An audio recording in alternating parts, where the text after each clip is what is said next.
Ассаляму алейкум ва рахматуллахи ва баракату. Вы смотрите уроки по книге Гибадат Исламия, и мы продолжаем тему тахарат, очищение, и начинаем новую подтему малое омовение, вуду.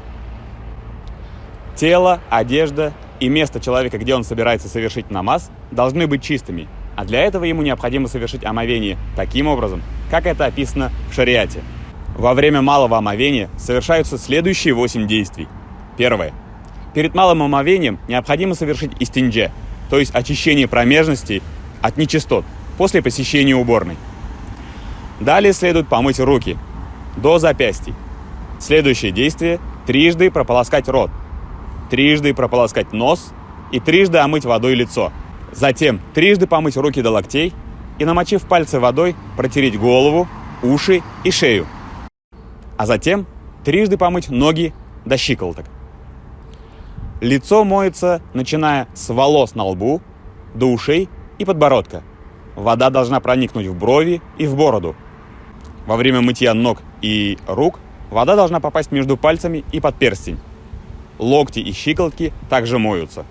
Если на ногах кожаные носки и чиги, которые закрывают щиколотки, то их следует протереть 3 пальцами. Обязательное, сунна и поощряемое в малом омовении. Действий, обязательных в малом омовении, 4. Первое – вымыть лицо. Второе – вымыть обе руки до локтей. Третье – протереть минимум 1/4 часть головы. И четвертое – вымыть ноги до щиколоток.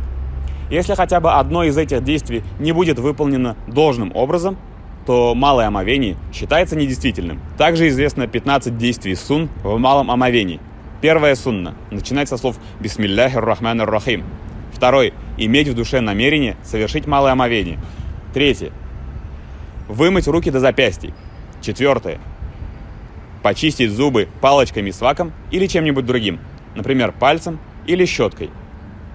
Пятая сунна в малом омовении – трижды прополоскать рот. Далее трижды прополоскать нос. Мокрыми пальцами рук перебрать бороду, помыть между пальцами, трижды помыть лицо, руки и ноги.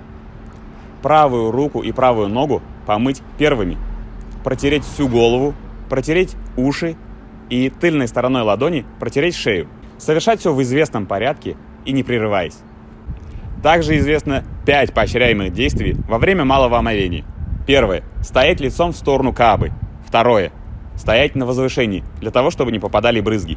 Третье – приготовить воду самому. Четвертое – до завершения омовения сохранять скромность. И пятое действие – до завершения омовения находиться в смирении.